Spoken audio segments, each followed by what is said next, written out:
ya tener, si es posible, en el modo de transporte, una red ferroviaria que nos permita llevar este tipo de mercancías hasta lo que llamamos los terminales o puertos húmedos, ¿cierto? Que son aquellos terminales que conocemos en Colombia. Hoy vamos a ver cuáles existen, que es muy importante para tenerlos en contexto. La mayoría de nosotros, por lo general, cuando nos hablan de puertos, nos referimos siempre al puerto de Barranquilla y al puerto de Buenaventura. Sin embargo, hay otros puertos que nosotros ya debemos empezar a colocar en el mapa para poder empezar a identificar las bondades y las ventajas que tiene y qué implica esto en los procesos logísticos de Colombia. Llega al puerto, como podemos ver aquí en la gráfica, se mueve a través de los llamados AGVs o todo lo que son vehículos de guía automatizados, ¿cierto? En función de diferentes tipos de maquinaria y equipos, por ejemplo, portacontenedores, grúas de atraque o grúas pórtico que podemos encontrar. Se hace un transporte internacional, por lo general, no es que siempre sea así, ¿cierto? Ya tipo marítimo, si queremos aprovechar las bondades en función al volumen de carga. Y estos elementos llegan, como ustedes pueden ver, a un puerto húmedo de destino. Se hace una descarga del mismo, revisión aduanera y se lleva hasta el cliente. Es un pequeño ejemplo del mapa para nosotros empezar a identificar todos los principios y funciones de la intermodalidad y conocer los principales que existen, ¿no? Estuvimos identificando aquí dentro de la cadena logística de suministro cuando hablamos en un pequeño contexto al día de hoy. Y precisamente esos elementos, si nosotros los empezamos a identificar,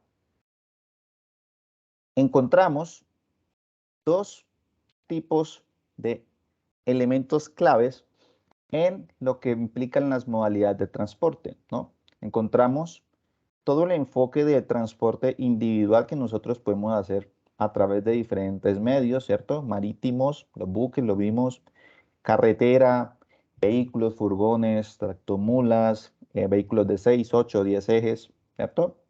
Fluvial, ¿cierto? Todo lo que son buques de mediana a pequeña carga, ya haremos en función del tamaño. Todo lo que es transporte ferroviario, ¿cierto? Vías, trenes. Hoy revisaremos el estado actual colombiano de ese sistema ferroviario y qué proyectos o qué concesiones están actualmente abiertas en licitación y están en proceso de operación. Todo lo que implica terminales aéreos, también revisaremos qué características y qué terminales contamos a nivel nacional. Sistema ductoviario o tipo tuberías también para transportar, ¿cierto? En este caso, tipo gas, tipo crudo, etcétera.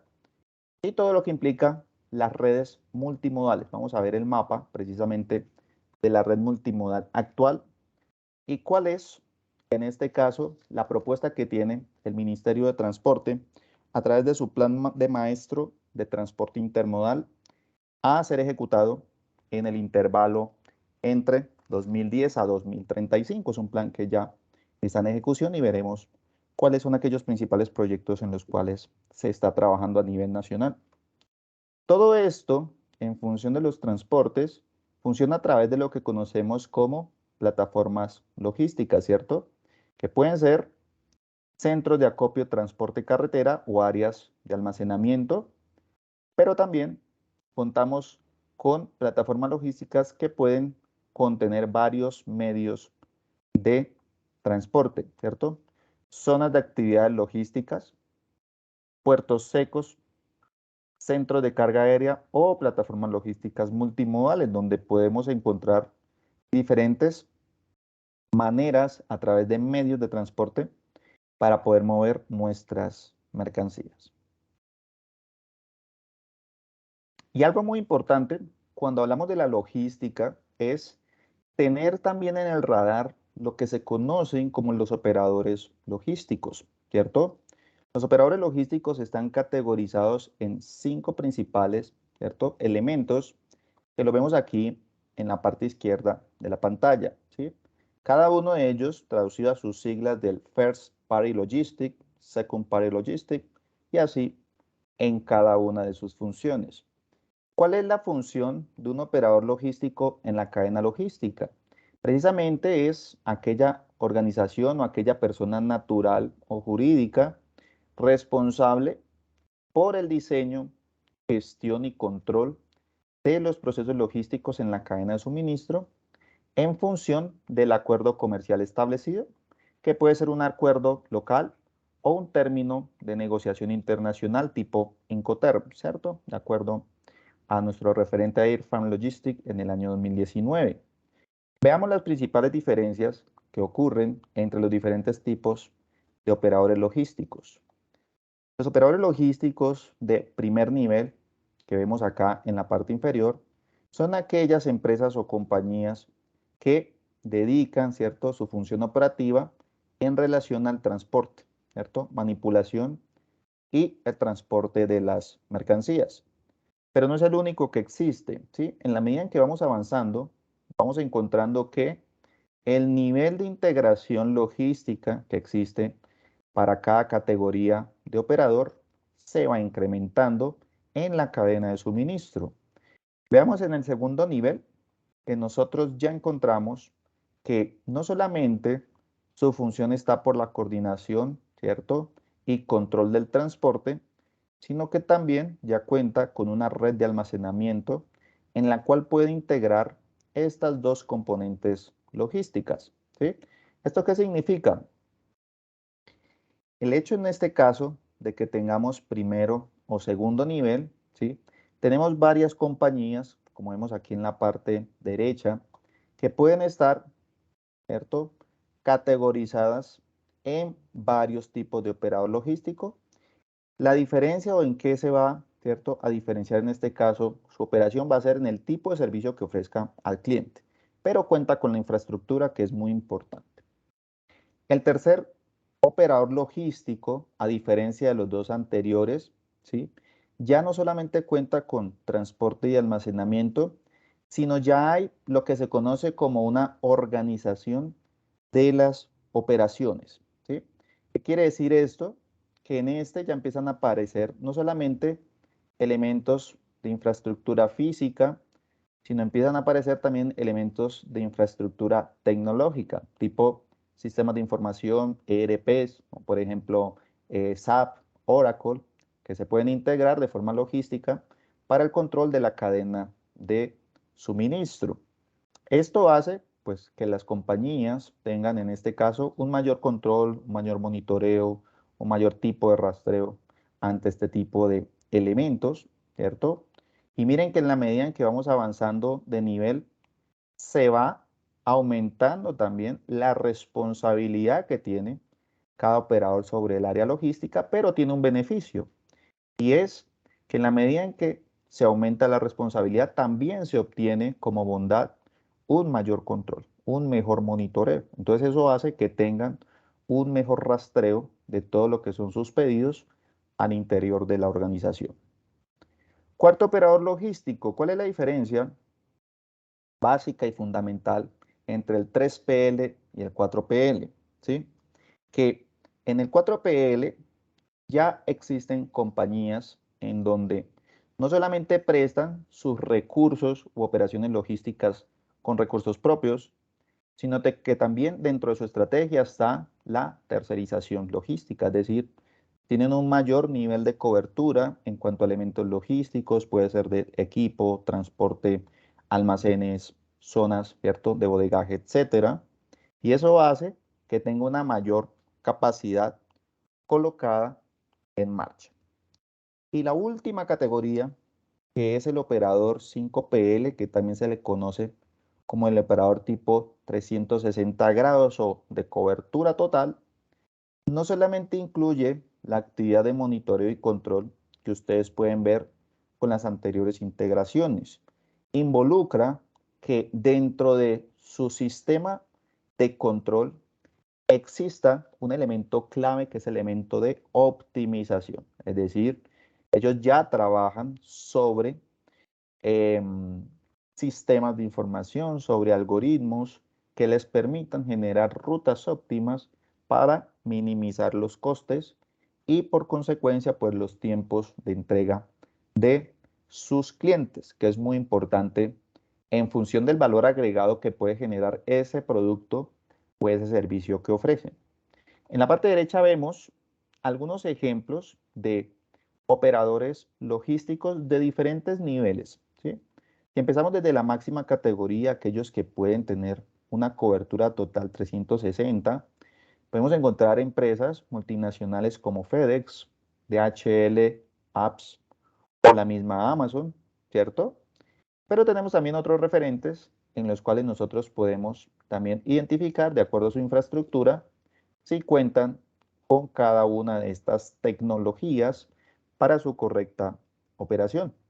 Vamos a ver un video cortico para poder complementar un poco la literatura de los operadores logísticos y nos van a dar otra serie de características adicionales a las que acabamos de presentar, ¿vale? Vamos a ver este video corto, permítanme acá, espérenme que aquí tengo que dejar de compartir y volver a compartir con sonido, incluir sonido, listo, y me confirman si escuchan, por favor.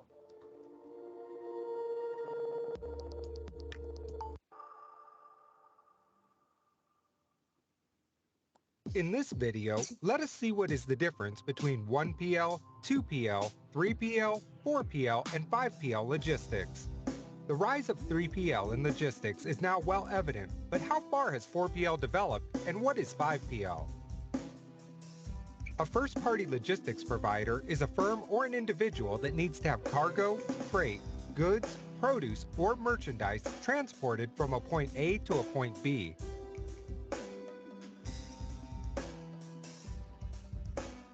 The term first-party logistics provider stands for both the cargo sender and for the cargo receiver.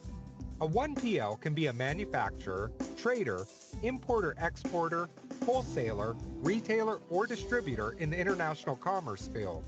It can also be institutions such as a government department or an individual or family removing from one place to another. Anyone having goods moved from their place of origin to their new place is considered to be a first-party logistics provider.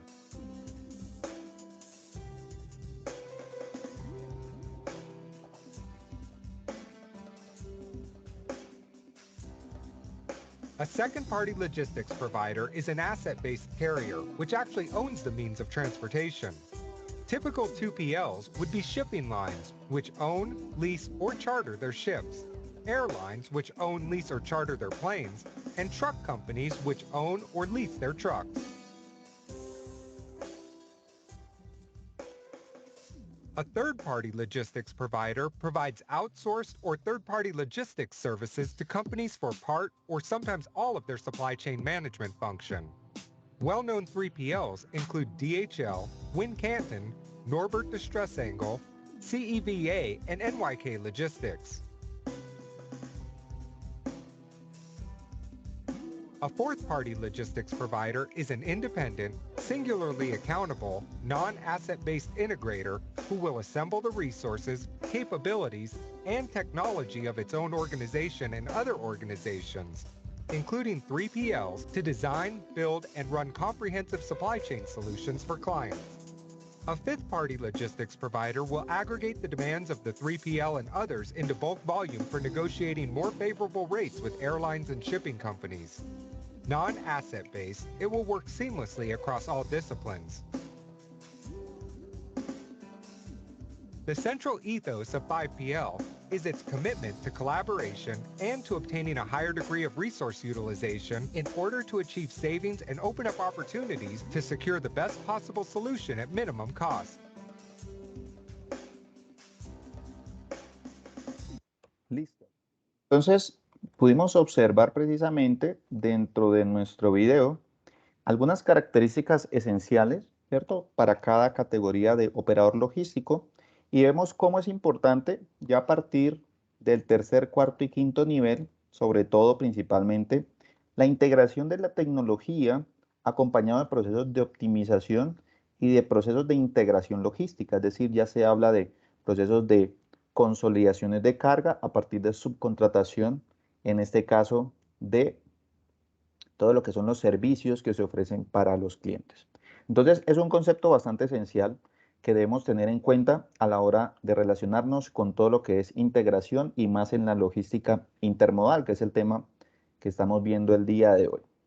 Y hay una gran pregunta que es el paradigma que siempre ocurre y es, ¿cuál es la diferencia entre un tipo de transporte intermodal y cuál es también, sí, si yo lo comparo, la diferencia en relación a un transporte multimodal? Pues vamos a aprenderlo el día de hoy para tenerlo como referente.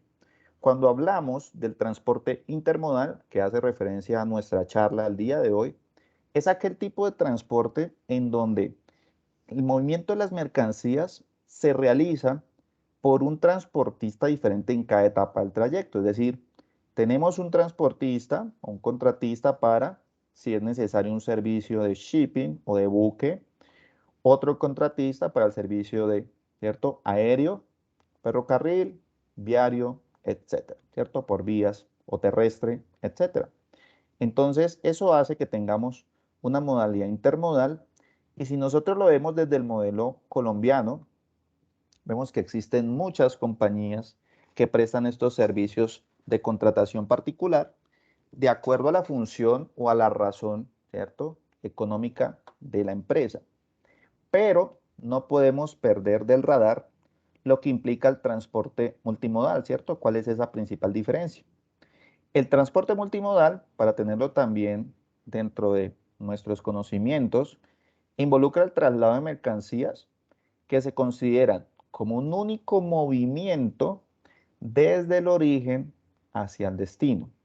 Cuando hablamos de único movimiento, estamos hablando de que así se involucren diferentes proveedores, existe una compañía que va a velar o va a controlar por un único contrato para garantizar toda la operación logística. Es decir, puede existir un ente responsable por el contrato que se encargue de subcontratar todos los servicios y se tenga un mayor y mejor seguimiento en este caso. Sin embargo, cada estrategia, como ustedes pueden ver, tiene sus ventajas y nosotros nos vamos a enfocar en este caso por la parte del transporte intermodal, mirando las bondades y las características en el conjunto de cada uno de los elementos de transporte que vamos a estar estudiando durante la sesión el día de hoy. Resulta que dentro del análisis y un primer diagnóstico para la charla del día de hoy, ¿sí?, en el año 2020 se realizó un foro colaborativo entre la Embajada colombo-holandesa con la Asociación Nacional de, ¿cierto?, de Empresas y Industriales, la ANDI, y la Cámara de Comercio de Colombia, en donde se presentó precisamente cuáles son aquellas oportunidades, retos, ¿cierto?, de mejora que presenta actualmente nuestro país, Colombia, en función a lo que se conoce en el marco europeo como el modelo de 4 capas logísticas.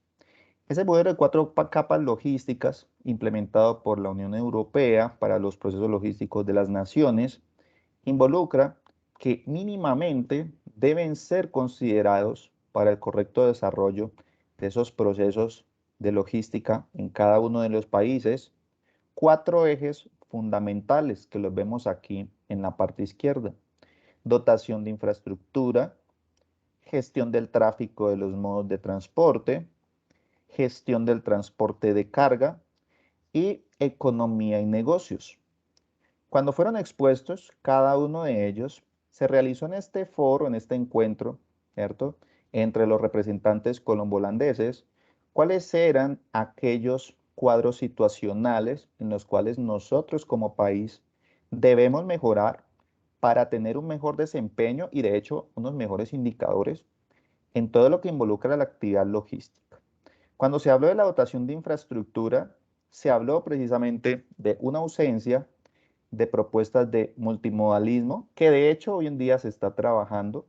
Sin embargo, pues para el nivel de cobertura del país aún no es suficiente.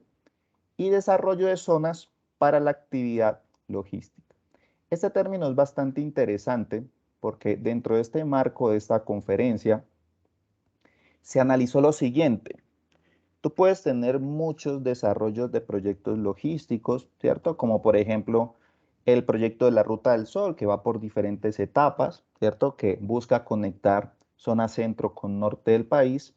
Sin embargo, ¿qué ocurre con el proyecto? El proyecto es un proyecto ejecutable como proyecto independiente y no se ha enfocado o tiene una ausencia de desarrollo o sostenibilidad de la región en la cual está enmarcado. ¿Qué quiere decir esto? Que una de las recomendaciones principales que se da en este marco de la conferencia es que si se desarrolla un proyecto, en este caso por parte del Ministerio del Transporte y por el gobierno, que se involucre también una comunidad comercial, ¿cierto?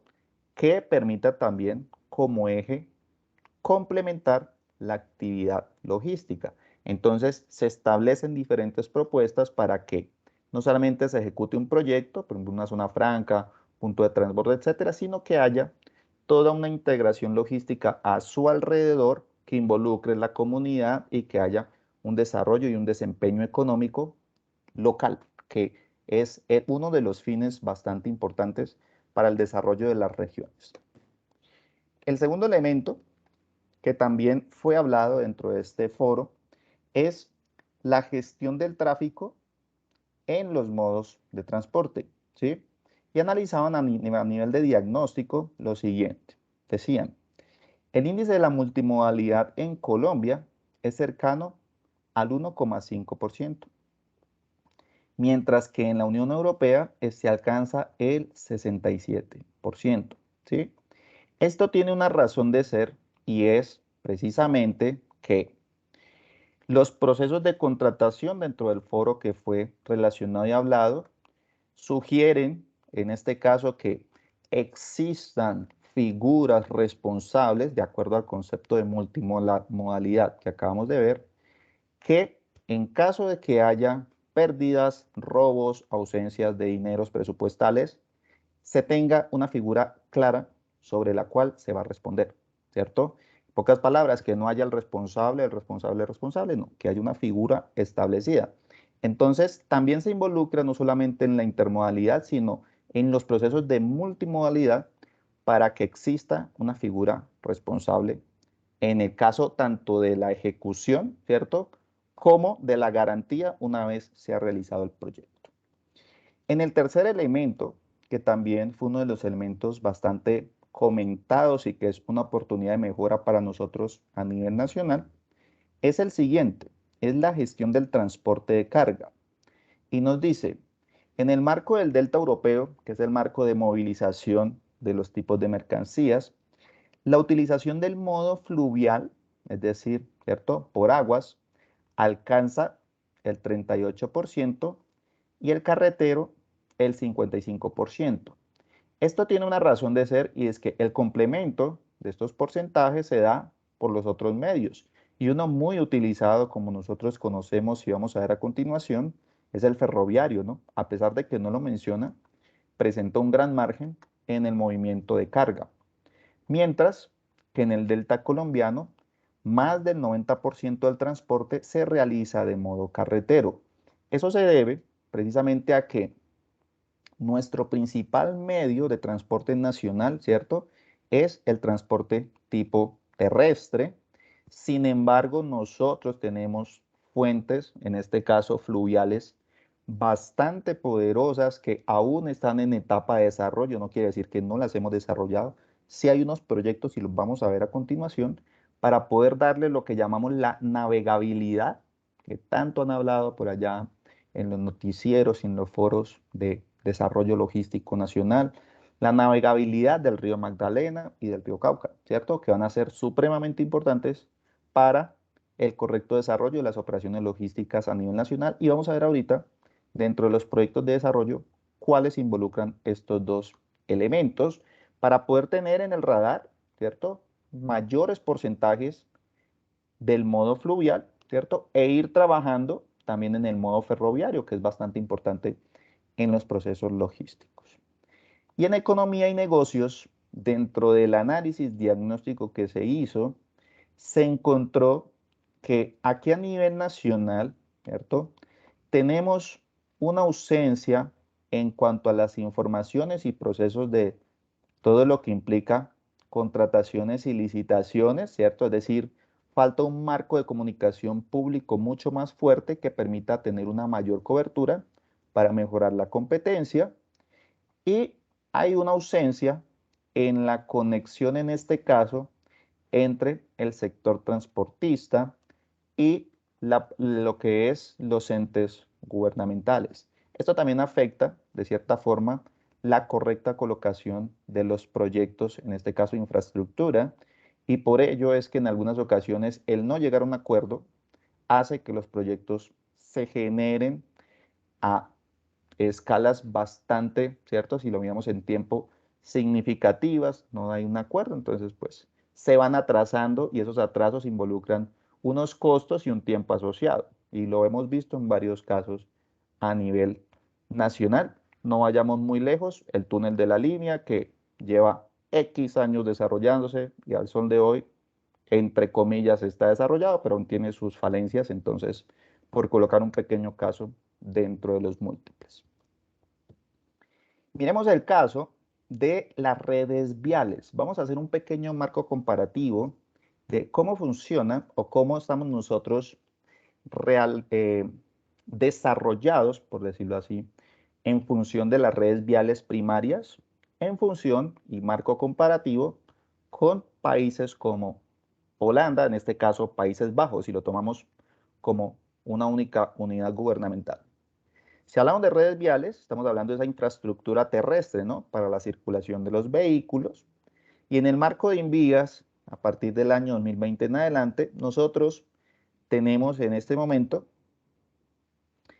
eh, todo el desarrollo que ustedes pueden ver acá de vías. En este momento eh, contamos, bueno, se me escapó aquí el dato, porque estos son kilómetros cuadrados. Me disculpan acá que aquí se me fue el datico. El dato exacto lo tenemos en la siguiente pantalla, quiero mostrárselos antes de avanzar. Es este datico que tenemos acá en el estudio que tiene Colombia.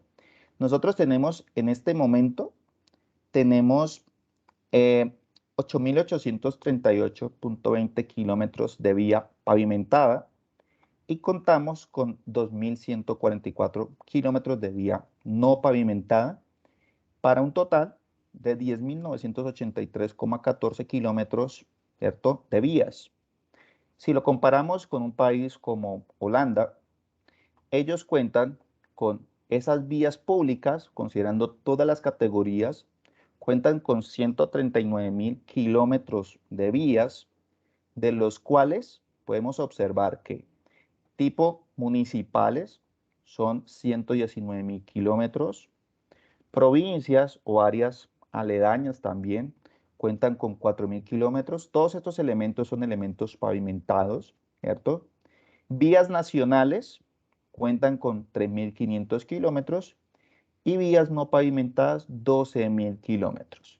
Pero lo interesante de este estudio no es solamente analizar la cantidad, en este caso de kilómetros en vías, sino veamos el marco de la cobertura nacional. Por eso de pronto aquí hay una pequeña confusión en esta parte. Cuando hablamos de superficie, que ustedes están viendo aquí en la pantalla, estamos hablando del espacio geográfico de cada una de las naciones. Colombia actualmente tiene 1.141.748 kilómetros cuadrados, ¿cierto?, de superficie.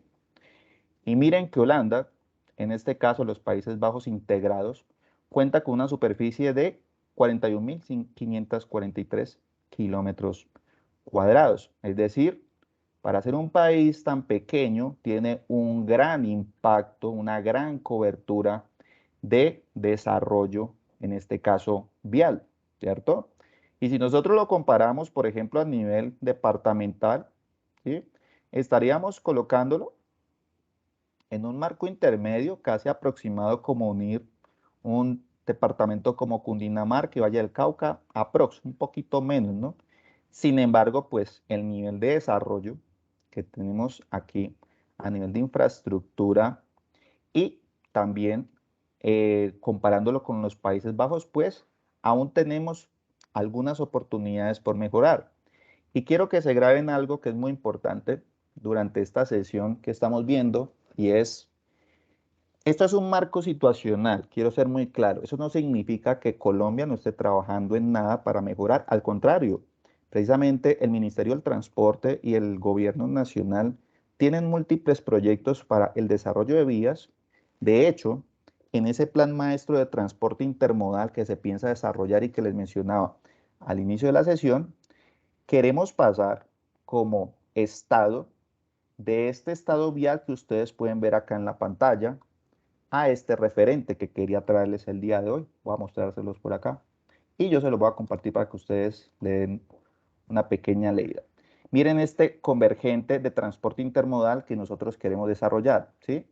Si lo comparamos con el marco que tenemos actualmente en la pantalla, pues vemos que claramente se está buscando dentro de los proyectos una mayor cobertura intermodal que realmente nuestro país la necesita, ¿cierto? Para poder conectarnos de una mejor forma con las naciones aledañas y mejorar nuestros sistemas logísticos intermodales. Entonces, son esas oportunidades que se vienen trabajando desde el Ministerio del Transporte y que es muy importante nosotros empezar a ver cómo Colombia empieza a crecer en desarrollo logístico intermodal, teniendo y considerando en cuenta, ¿cierto? Todos sus puntos de cambio de modalidad, ya vamos a ver algunos a continuación, y utilizando aquellas redes que se buscan dentro del plan, en este caso de desarrollo intermodal, para el futuro. Entonces, tengan en cuenta ese mapita, grábenselo en la cabeza, porque es lo que se esperaría tener en Colombia al año 2035, ¿cierto? Ahora, como decimos nosotros en nuestro lenguaje coloquial, amanecerá y veremos, ¿cierto? Bueno, sigamos analizando aquí algunos elementos. Terminales portuarios, ¿sí? Que es otro elemento muy importante en todo lo que es el desarrollo logístico. Y cuando hablamos precisamente de los terminales portuarios, estamos hablando de aquellas unidades operativas de puerto, ¿cierto? Tipo buques marítimos, para proporcionar intercambio modales, ¿cierto? Cuando podemos pasar de un modo terrestre a un modo marítimo, tenemos esas terminales portuarias. En Colombia, actualmente tenemos en operación 9 zonas portuarias marítimas de acuerdo a los informes de la Superintendencia del Transporte, ¿sí? Esto es de acuerdo a los estudios de la Asociación Nacional de Industriales, la ANDI, en el año 2020. Contamos con puertos como Tumaco, Buenaventura, Turbo, Coveñas, Cartagena, Barranquilla, Santa Marta, Puerto Bolívar y por aquí el puerto de San Andrés, ¿cierto?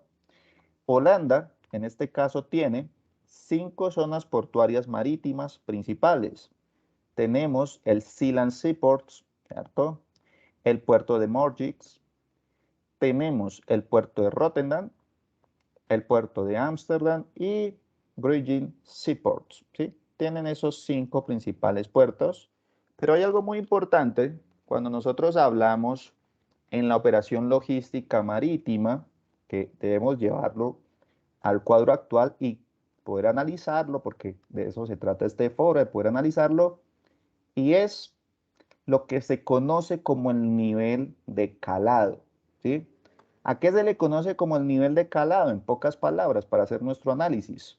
En náutica, el calado de un barco o de un buque es la distancia vertical que existe entre el punto de la línea de flotación, ¿cierto? Por aquí lo vemos en este cuadro representativo, ¿sí?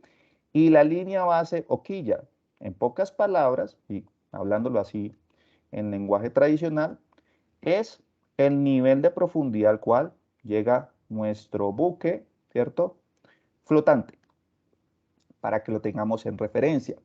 Alguien me preguntará, profe, ¿pero por qué es importante eso? Pues resulta que dependiendo de el tipo de calado o de profundidad que tengan estos buques, así ellos van a poder llegar o, ¿cierto? o estar en este caso en los puertos nacionales.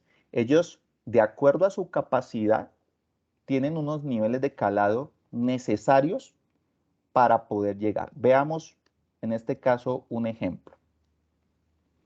Todos sabemos que los buques, ¿cierto? Tienen unas dimensiones, las vemos por aquí en la parte derecha, y las dimensiones de los buques están en función de la capacidad que tiene cada uno de ellos, ¿cierto? De portar o de transportar lo que conocemos como los contenedores, que cuando lo vemos en el lenguaje de unidad de medida logístico marítimo, hablamos de los famosos TEUs, ¿cierto? El famoso 20 Foot Equivalent Unit o unidades equivalentes a 20 pies. En pocas palabras, es la forma en que se mide cada unidad de container dentro de los buques. Y en algunas ocasiones, como vemos acá, en la medida en que el buque tiende a ser mucho más grande y tiende a ser un portacontenedor mucho más amplio, claro, por su peso puede necesitar un mayor nivel de calado porque presenta una gran cobertura. Alguien me dirá, profe, pero ¿por qué eso es importante? Pues hermano, eso es definitivo, porque si nosotros hacemos un análisis, no es lo mismo tener un buque que llegue con mercancía, ¿cierto? Que tenga, un ejemplo, 8.000 TEUs, que un buque que te pueda traer mercancía con 21.000 TEUs, ¿cierto? Que es esa capacidad total. ¿Eso en qué implica? Pues implica en los costos de transporte que tanto nosotros velamos desde los procesos logísticos para poder optimizarlos, ¿sí? ¿Cuánto vale la traída de un buque de estos a nivel internacional? Pues son dineros bastante amplios y en la medida en que podamos aumentar esa capacidad por unidad de transporte, pues podemos también optimizar ese costo por unidad de producto. Entonces, eso hace también que nosotros en el marco nacional veamos como una oportunidad de mejora que los puertos que tenemos en Colombia tengan un mejor y mayor nivel de calado, es decir, en la profundidad, ¿sí? Para que esos buques puedan llegar y puedan descargar sus mercancías. Veamos un ejemplo del nivel de calado de algunos buques principales a nivel mundial. Por ejemplo, el buque OOCL Hong Kong, que es un buque con capacidad de 21.413 TEUs, requiere un nivel de calado de 14,5 metros como mínimo, ¿cierto? El Maersk, que tiene una capacidad de 20.568 TEUs, tiene o necesita, ¿cierto? Un calado mínimo de 16,5. Y si queremos tener, por ejemplo, un Post-Suez Max de 18.000 teos, él va a necesitar un calado de 21 metros, ¿sí? Recuerden que en este caso, pues, el calado ya es muy propio a cada buque, independiente de su capacidad en teus, ¿cierto? Por eso vemos que no hay una relación directa en este caso, pero sí es importante si nosotros llegásemos a tener un servicio de una de estas empresas logísticas a la hora de recibirlo. Y hagamos el marco comparativo, que es lo que nos involucra y nos interesa en la sesión del día de hoy. Miren, por ejemplo, de acuerdo a ese tipo de buque y de calado, ¿sí? En donde nosotros podemos recibir, ¿cierto? En este caso, las mercancías. Si lo vemos por el Océano Pacífico, contamos con dos puertos, el puerto de Buenaventura y el puerto de Tumaco, pero miren los niveles de calado de estos dos puertos, ¿sí? El puerto de Buenaventura tiene un nivel de calado de 12,5 y el puerto de Tumaco apenas de 5,6. ¿Qué significa eso en pocas palabras, profe? Pues si llega por X o Y motivo un buque tipo OOCL Hong Kong de 21.413 teus a requerir un servicio logístico en puerto, en cualquiera de estos dos no va a poder hacerlo porque él requiere un nivel de calado de 14,5. Si él llegase por X o Y motivo a intentar aquí, ¿cierto? Colocar el buque, quedaría ahí, ¿cierto? Totalmente estático y sería un proceso bastante dispendioso el poder retirarlo. Entonces, es importante trabajar también a nivel nacional, si lo vemos desde este marco comparativo, en mejorar las condiciones portuarias, ¿sí? Si hablamos a manera de ejemplo, ¿no? En este caso, en el Océano Pacífico, y eso se puede hacer, no significa que estos niveles de calado sean definitivos. Lo que pasa es que a nivel de operación, existe una operación que se conoce como la operación del dragado, es decir, que es la remoción, ¿cierto? En este caso, de todo lo que involucra, ¿sí? Rocas o sedimentos, pero eso tiene unos costos. Y precisamente para mejorar los niveles de navegabilidad, no solamente se trabaja en los puertos, ¿sí? Por ejemplo, para darle esa navegabilidad al río Magdalena se trabaja fuertemente en el dragado para mejorar su nivel de profundidad y tener una mayor y mejor cobertura logística, ¿sí? Ya por la parte norte, pues tenemos una gran ventaja, ¿cierto? Y es que llegamos a contar con un calado máximo, en este caso, que tiene el puerto de Santa Marta de 18,3 metros. Sin embargo, si llegase en alguna ocasión a necesitar un servicio de post-Suezmax, pues no sería posible. Entonces hay que ir revisando esas cositas porque eso afecta e impacta nuestros indicadores logísticos a la hora de realizar esos procesos en nuestras cadenas de suministro. Miremos el caso de los Países Bajos. ¿Cuál es la ventaja de los Países Bajos si nosotros lo vemos a nivel del plan? Por aquí nosotros encontramos el Océano Atlántico, ¿cierto? Y miren que todos sus puertos están ubicados sobre él. ¿Eso qué significa? Que cuando llega el buque, él ya tiene la posibilidad de seleccionar, ¿cierto? De acuerdo a su nivel de calado, en cuál desea, pues ellos tienen ya un desarrollo operacional para poder, a partir de esas colas de buques, la teoría de colas de buques, poder saber quién va, en este caso, a descargar su mercancía, en qué tipo de puerto, de acuerdo al nivel de calado y a las características de los buques. Pero sí hay una gran ventaja y es que un puerto, como el puerto de Rotterdam, tiene un draft que es el nivel de calado de 24 metros. Eso hace que aquellos buques que tengan esas grandes necesidades lleguen directamente a Rotterdam y las otras actividades menores sean distribuidas en los otros puertos asociativos, ¿cierto? Entonces, son oportunidades que nosotros empezamos a ver y que se debe empezar a trabajar en eso, pero se requiere un presupuesto para poder generar. ¿Listo? Bueno, terminales ferroviarias, que es otro tema bastante importante a analizar a nivel nacional, y es cómo está hoy en día la infraestructura ferroviaria nacional, ¿cierto? Actualmente, en Colombia, tenemos 3.515 kilómetros de red férrea a nivel nacional, ¿cierto? Casi que el 95 al 98% de esa operación es operación de carga, es decir, transporte de mercancía, de las cuales existen 1.619 kilómetros de líneas activas, es decir, operacionalmente, ¿sí? Se pueden utilizar 1.707 líneas inactivas. Miren que es aproximadamente el 48,56% del total. Y 189 kilómetros de líneas privadas. Por ejemplo, esta línea que vemos por aquí, que es la operación a El Cerrejón, es de una empresa privada, si queremos tomar un ejemplo de los múltiples. Si lo comparamos, en este caso, a nivel de referencia con los Países Bajos, ellos cuentan con una red férrea nacional totalmente operable de 3.055 kilómetros. Alguien dirá dentro del análisis, bueno, pues en el marco comparativo, pues no estamos tan mal, entre comillas, ¿no? A pesar de que tenemos 1.619, ¿cuál es la gran diferencia en función a lo que es el concepto logístico de transporte que se utiliza en el marco nacional nosotros y en función a cómo se usa en el marco europeo?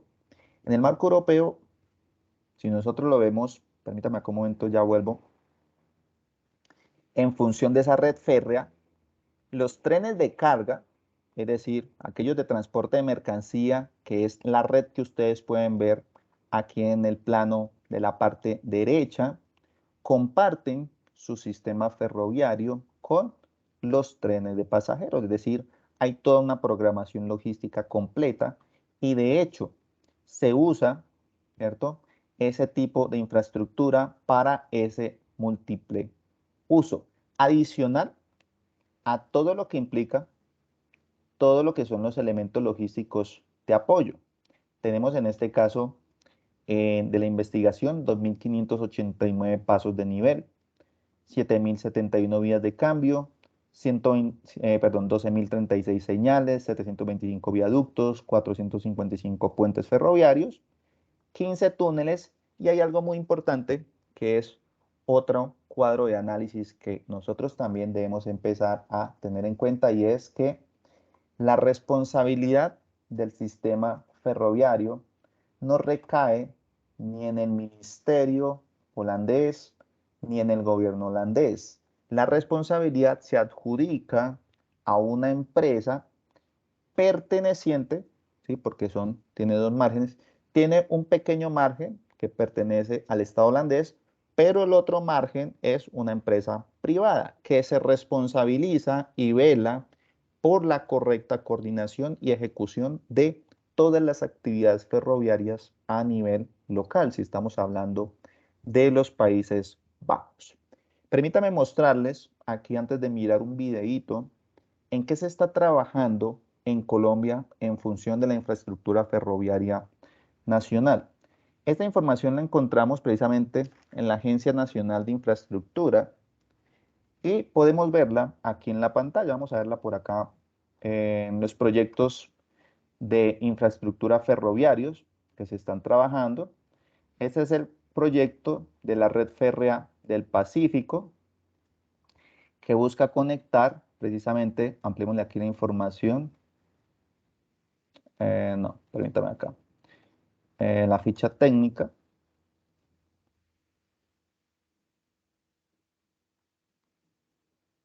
Espérenme, volvamos acá, permítame un momento. Aquí donde estábamos. Démoslo acá. Que busca conectar, como ustedes pueden ver, ¿cierto? Desde el puerto de Buenaventura, toda la red férrea, ¿cierto? Hasta la Tebaida, ¿cierto? Por aquí vemos, en este caso, la Tebaida, muy cercano a Armenia, ¿cierto? En Quindío. Y por la parte norte, conectar La Feliz, ¿cierto? En el departamento de Caldas. Es uno de los proyectos que se está trabajando actualmente para darle uso y poder utilizar el puerto de Buenaventura para la distribución, ¿cierto? Y comercialización de mercancías, ¿sí? Por aquí hay otro proyecto que quería mostrarles también el día de hoy y es el contrato de obra Bogotá, Belencito Dorada, Chiriguaná, ¿cierto? Que es un proyecto que busca, en este caso, conectar la Dorada, como podemos ver acá, ¿cierto?, con el norte del país, en este caso, hacer una interconexión ferroviaria y llevar y aprovechar también, ¿cierto?, esa operatividad del puerto de Santa Marta para lo que son las mercancías. Son algunos ejemplos de los múltiples que nosotros eh, trabajamos a nivel nacional y son oportunidades de mejora que precisamente hacen que ese proyecto de infraestructura que tenemos actualmente sea mucho más, ¿cierto? Tenga una cobertura mucho más amplia. ¿Listo? Bueno, no sé si tenemos hasta aquí alguna pregunta, alguna duda en el chat.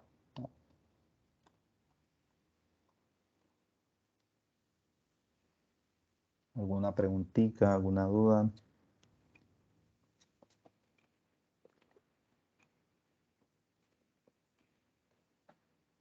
Sí, profe. ¿Qué empresa se encarga de realizar la operación de dragado en Colombia? ¿Cuánto le puede costar Uy, a llegar a hacer una operación de estas? pues realmente no es que haya una, ¿no? Eso es se realiza por proceso de licitación. Ok. Entonces, de hecho, en esos procesos de licitación no solamente concursan de empresas nacionales, pueden concursar empresas internacionales para ese proceso de dragado, ¿no? Para que lo tengamos en cuenta.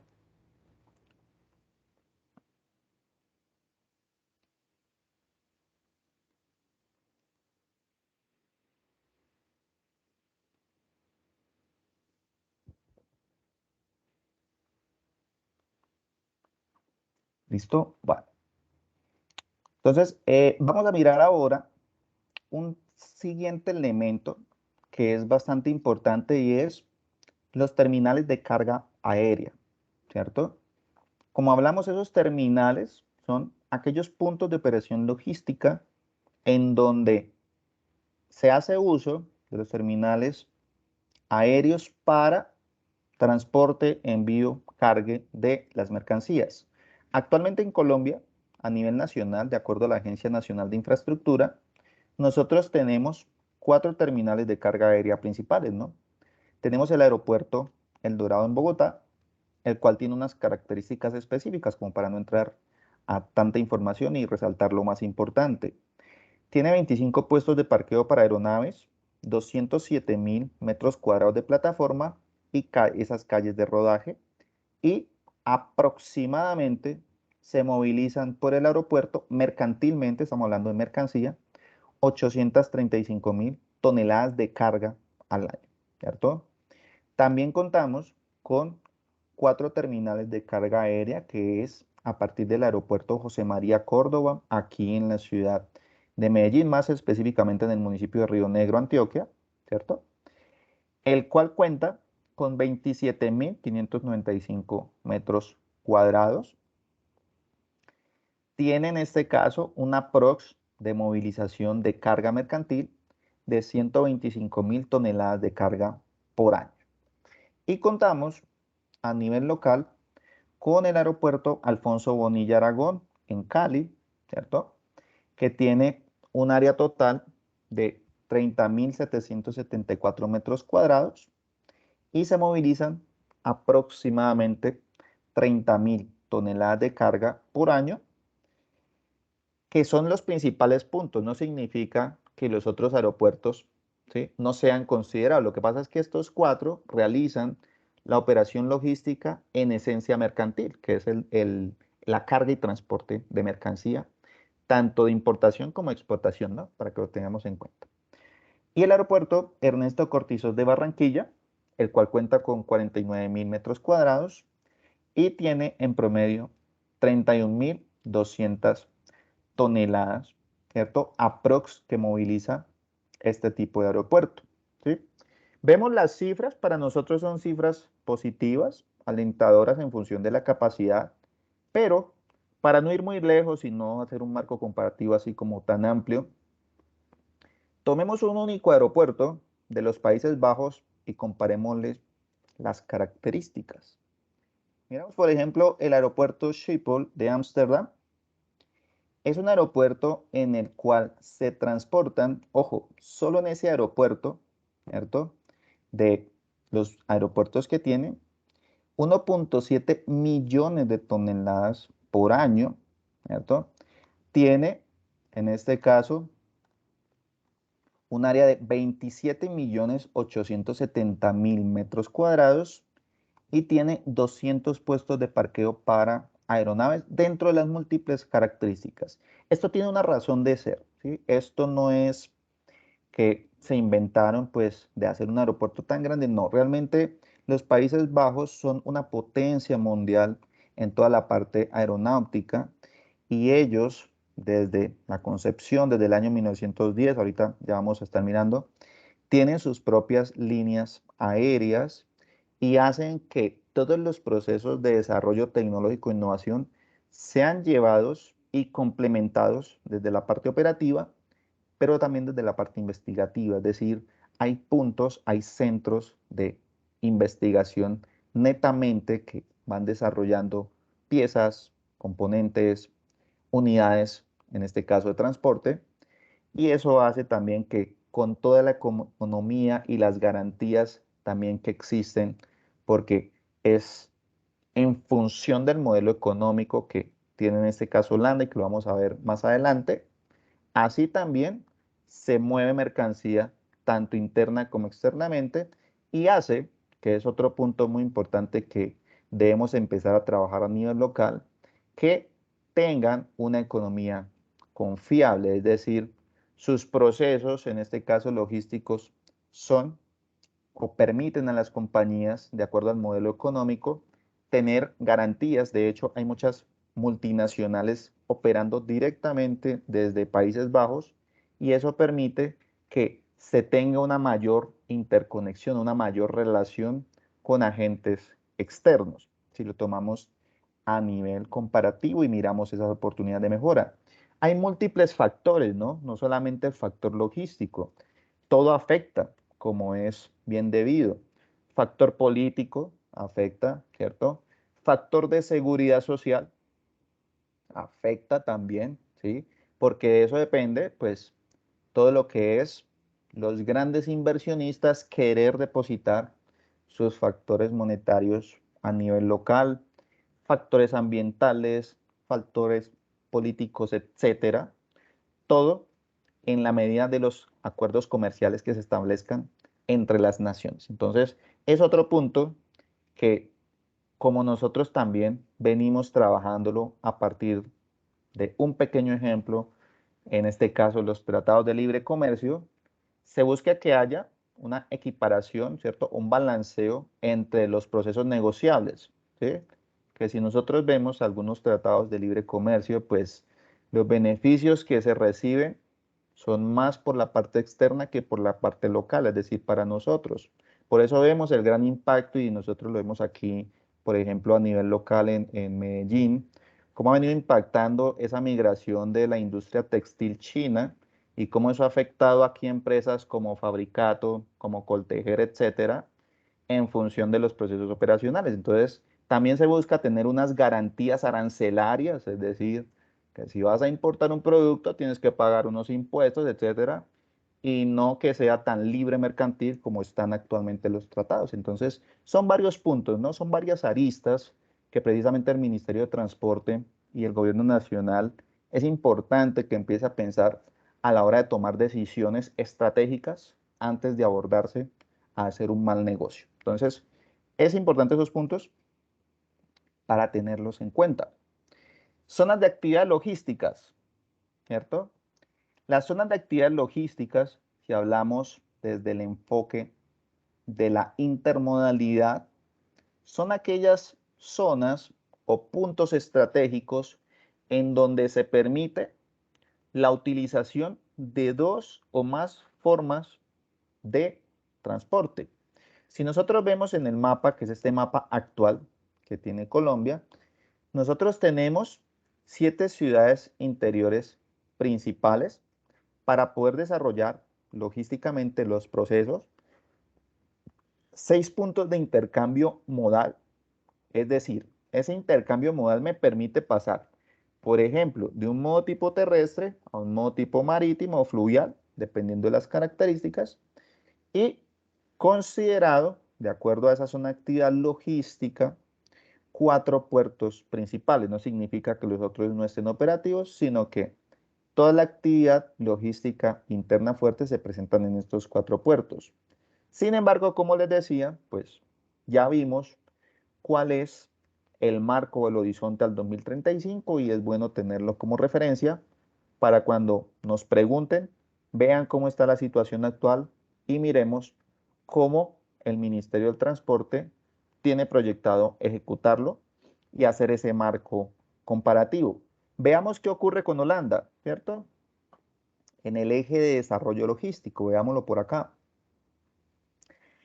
Todos los punticos que ustedes ven dentro del área de los Países Bajos son zonas de actividad logística. Absolutamente todos esos punticos presentan zona de actividad logística. Entonces son tantos los puntos donde ellos desarrollan su actividad logística que ellos, en lugar de hacer ese conteo, prefirieron estratificarlos, como ustedes pueden ver, de acuerdo al tamaño de esa actividad logística, ¿cierto? Desde 4.100 metros cuadrados, ¿cierto? Hasta 63.000 con un tipo de referencia. Y ya tenemos unos más amplios que, por ejemplo, en este caso, 654.366 metros cuadrados hasta el máximo cumbre, que es 1.370.630 metros cuadrados, ¿sí? En un marco de referencia. Cuentan con 5 puertos marítimos importantes, Rotterdam, Ámsterdam, ¿cierto? Morgix y Groningen, en este caso, y Ternessee.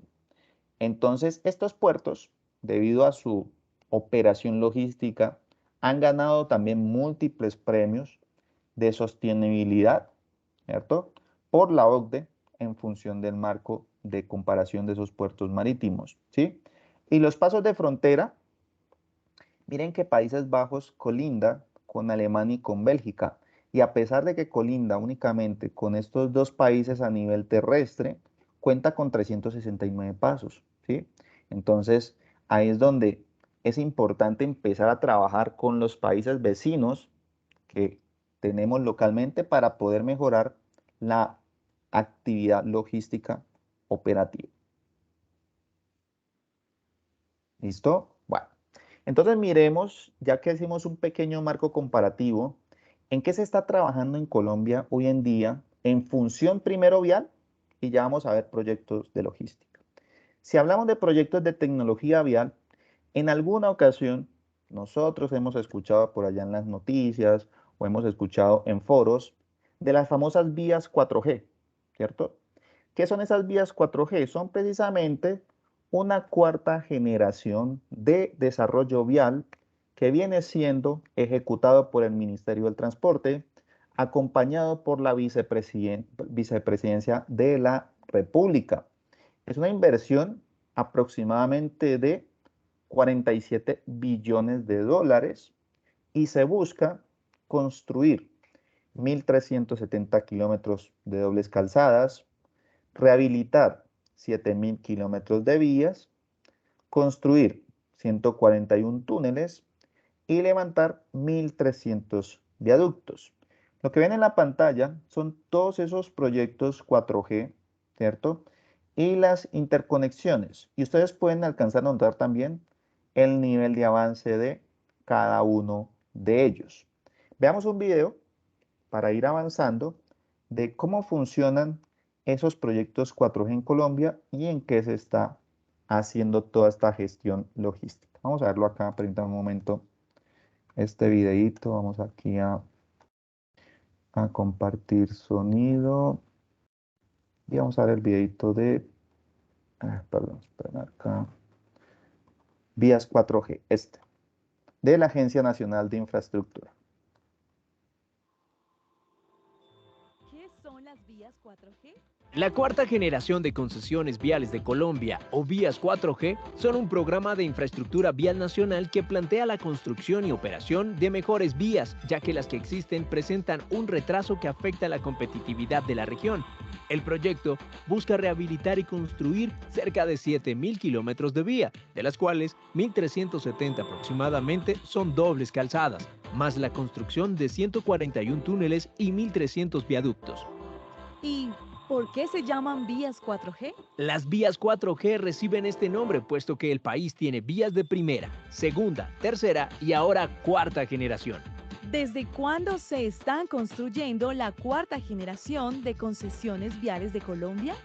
El Gobierno Nacional, a través de la Agencia Nacional de Infraestructura, ANI, ha emprendido el reto de las autopistas 4G, con procesos de contratación de cara al país, con este ambicioso programa de infraestructura de vías de cuarta generación. ¿Cuáles son los beneficios de las vías de cuarta generación? Primero, se reducen los tiempos de desplazamiento entre los centros productivos y los puertos en un 30% y disminuyen los costos de operación vehicular en un 20%. Segundo, llevará desarrollo y trabajo a 24 departamentos y permitirá reducir la tasa de desempleo durante la etapa de construcción en 1%.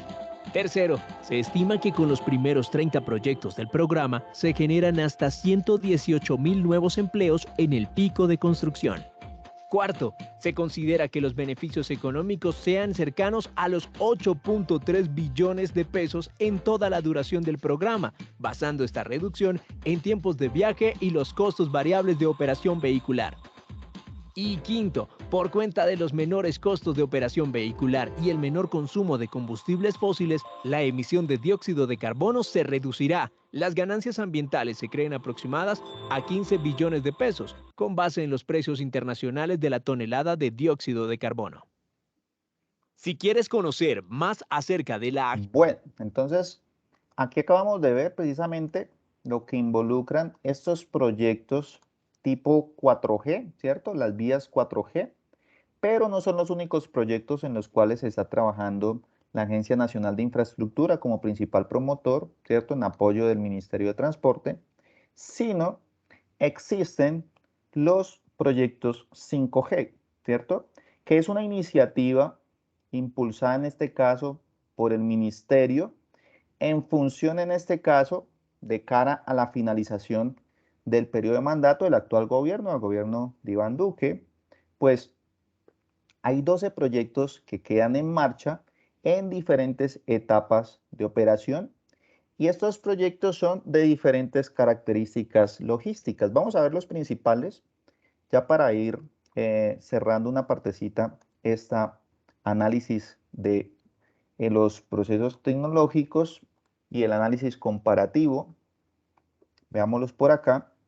Y son esos proyectos en estructuración que tiene la Agencia Nacional de Infraestructura en esa quinta generación, ¿sí?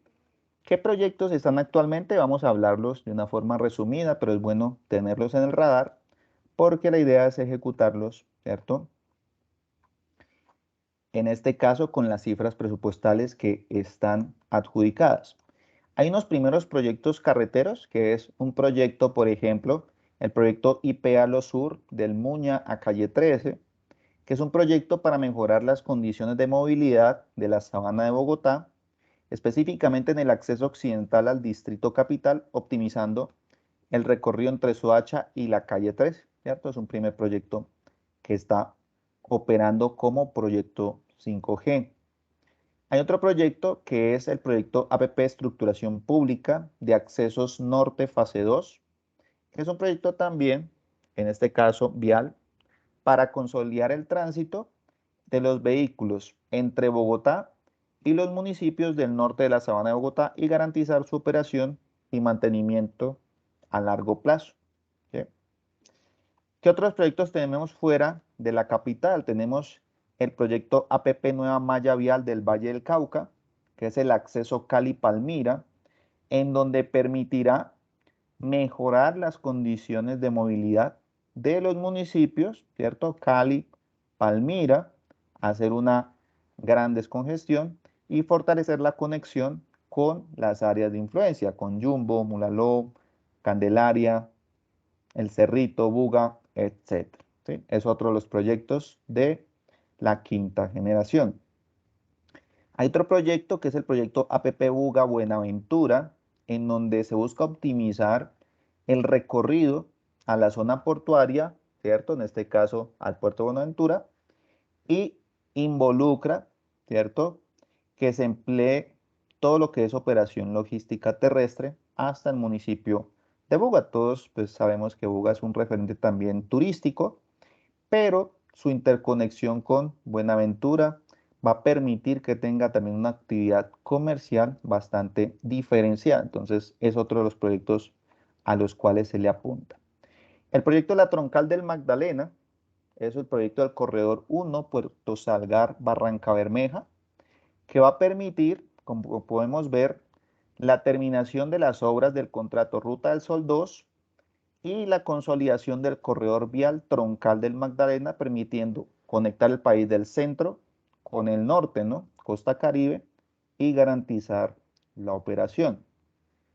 Existe otra fase, que es la fase del corredor 2 de esa troncal del Magdalena, que es Barranca Bermeja San Roque, y busca también, perdón, generar como punto, permítame acá quito esto, listo, perdón, que busca consolidar, ¿cierto?, el corredor de la vía troncal del Magdalena y conectar nuevamente hacia el norte del país.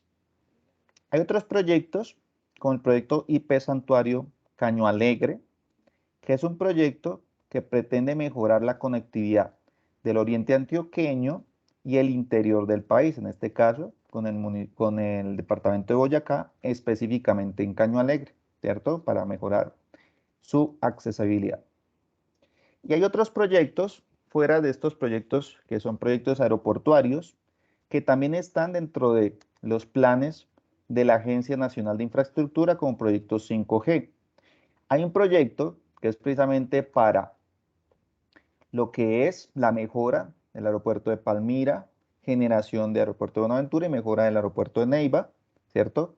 Generando empleos directos e indirectos, aproximadamente 40.000 empleos en su combinación. El aeropuerto de Cartagena, ¿sí? Vemos que hay un diseño y construcción de un nuevo terminal, ¿sí? Y ese nuevo terminal, precisamente lo vemos por aquí en el mapa, el aeropuerto Bayunca, que es otro de los proyectos para complementar la actividad operativa turística del aeropuerto de Cartagena, ¿cierto? Todos pues sabemos que Cartagena como ciudad es una ciudad altamente turística, si no es la primera de nuestro país. Entonces, de acuerdo a ese volumen de llegada de turistas, pues se está haciendo bastante pequeña la capacidad instalada, entonces se está pensando en una segunda unidad operativa para distribuir este tipo de situaciones. El aeropuerto de San Andrés también está dentro de los proyectos 5G en función del diseño, construcción, modernización y mantenimiento de la infraestructura aeroportuaria del aeropuerto Gustavo Rojas Pinilla en la ciudad de San Andrés. Y algunos proyectos de navegabilidad, ya para ir cerrando el día de hoy, lo demás lo dejaremos como complemento. Si alguien desea las diapositivas, con mucho gusto se les va a compartir. Tenemos unos proyectos de navegabilidad a nivel nacional, como por ejemplo el proyecto del río Magdalena, lo que les comentaba, ¿cierto? Para poder darle mayor nivel de navegabilidad al río Magdalena en función del tramo Barranca Bermeja-Barranquilla, Bocas de Ceniza, ¿cierto? Y es darle ese motor al intermodalismo y competitividad de las regiones, ¿cierto? La población directamente beneficiada corresponde a 50 municipios, desde Barranca Bermeja hasta Barranquilla. Entonces, son proyectos que realmente van a tener un alto impacto en su culminación total y es bueno nosotros conocerlos para tenerlos en el radar. El proyecto del Canal del Dique en la interconexión Calamar-Cartagena es otro proyecto que busca darle navegabilidad al famoso Canal del Dique, ¿cierto? Y poder interconectar los municipios relacionados para mejorar también su actividad económica local. Municipios beneficiados de Bolívar 11, de Atlántico 8 y de Sucre 1, ¿cierto? Este proyecto del Canal del Dique. Y algunos otros proyectos que existen, que es por ejemplo el proyecto de la Dorada Chiriguaná, que busca precisamente esa interconexión, ¿sí? Como veíamos, proyecto ferroviario para todo lo que es transporte de mercancías desde La Dorada hasta el norte del país. Entonces, con esto finalizamos el día de hoy. Me excuso porque pues teníamos aquí algunos otros contenidos, pero ya por tiempo lo vamos a dejar para que puedan ustedes consultarlo desde sus casas. Yo les comparto con mucho gusto las diapositivas a las personas que estuvieron presentes el día de hoy. Y tenemos dos sencillitas conclusiones para cerrar nuestra sesión, ¿cierto? Y son las siguientes. Los índices de competitividad logística nacional en el marco de referencia mundial, ¿cierto? Si los vemos a nivel comparativo, presentan resultados no muy alentadores, más bien negativos en función de los 4 pilares claves para el desarrollo y crecimiento global, que lo vimos en ese foro tipo conferencia, en función de la dotación de capacidad de infraestructura, gestión del tráfico, de modos de transporte, gestión de transporte de carga y economía de negocios. Todo lo anterior se presenta por múltiples causas, pero las principales pueden estar en función de políticas de control en la coordinación legal, científica, tecnológica, educacional, ambiental y social del país enfocado en este tipo de proyectos, ¿cierto? Sin embargo, existen grandes retos y oportunidades de mejora en el análisis logístico intermodal local a través de los retos generados, como pudimos ver en los proyectos 4G y 5G, y todo esto busca ser controlado a través de la correcta coordinación y, en este caso, gerenciamiento del Plan Maestro de Transporte Intermodal, el PMTI, que es fundamental para que todo esto sea a través de un proceso transparente que tenga una conexión intermodal, una amplitud y una cobertura geográfica. Ese Plan Maestro de Transporte Intermodal yo se los comparto aquí, yo lo estuve investigando, que es precisamente, está involucrado en la Política Nacional de Logística del Ministerio de Transporte, que es este segundo ítem, ¿sí? No es el único, también hay un plan maestro de transporte, un plan maestro fluvial de Colombia, pero pues por razones ya de nuestra presentación, yo se los comparto aquí en la diapositiva para que ustedes puedan echarles una checadita, una revisión a ese plan que busca coordinar, ¿cierto?, todas esas operaciones de transporte intermodal en la cual Colombia quiere continuar avanzando y continuar desarrollando sus procesos logísticos. Entonces a todos, mil gracias por su participación. Aquí tenemos unas referencias de todas las consultas investigativas y miremos ya para ir cerrando en nuestra charla del día de hoy si tenemos algunas preguntas, algunas inquietudes finales.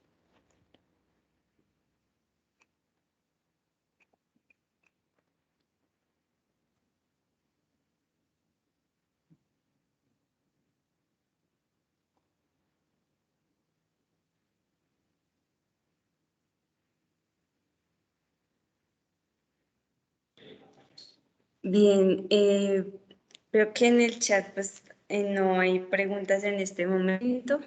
Entonces, profe, muchísimas gracias por esta intervención sobre la logística intermodal y esta comparación entre Holanda y Colombia.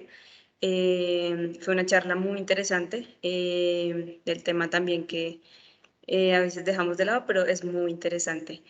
Entonces, muchísimas gracias, profe Gustavo, por esta intervención. Y también agradecerles a todas las personas que nos acompañan en este espacio. Recordarles que este foro se da también gracias al apoyo de la Facultad de Ingeniería, Diseño e Innovación y de la Oficina de Relaciones Nacionales e Internacionales. Entonces, muchísimas gracias por la participación y espero que tengan un muy buen día. Muchísimas gracias a todos y un feliz día para todos. Que estén muy bien. Hasta luego. Gracias.